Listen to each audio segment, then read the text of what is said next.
Oh, what I would do to have the kind of strength it takes to stand before a giant with just a sling and a stone, surrounded by the sounds of 1,000 warriors shaking in their armor, wishing they had the strength to stand. But the giant calling out my name, and he laughs at me, reminded me of all those times I tried before and failed. The giant keeps on telling me time and time again, boy, you'll never win. You'll never win.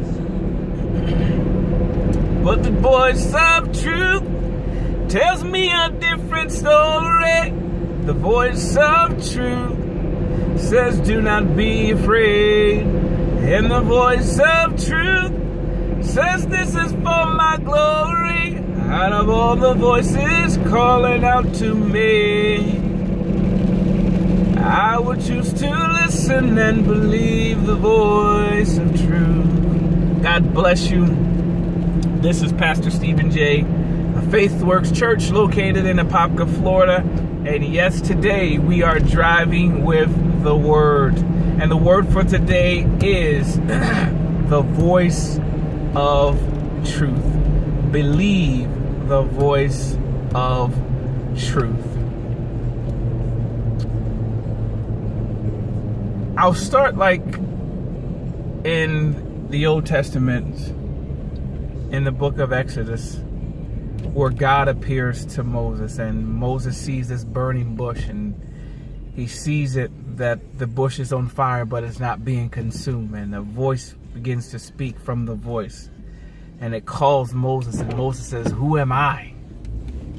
Who am I? And God begins to tell Moses his plan for him and how he's going to deliver the people. And Moses says, what should I tell them? Or what should I tell them your name is when I go to them? And God simply replied, I am that I am. And I always interpret that to be what God said was, I will be what you want me to be, or I will be what you need me to be when you need me to be it. That I will be the healer. I will be your banner.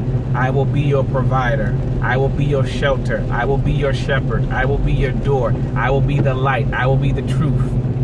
I will be all these things that you need me to be, because I am the God of everything. And if you find yourself in a situation, and that's the thing, God spoke to Moses and he told him what he wanted him to do. Go to Pharaoh. I'm sending you to Pharaoh.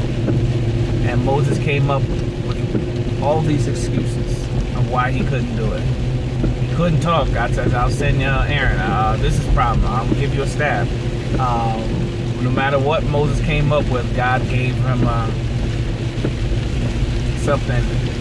reason for him to do it, I would say. And a lot of times, the enemy will tell you a different story. But just like the song says, the voice of truth tells me a different story. You may be going through a sickness right now. The doctor says you got cancer. The doctors may say you got diabetes. The doctor says you have high blood pressure. The doctor says you have some type of other form of sickness. But the voice of truth tells me a different story.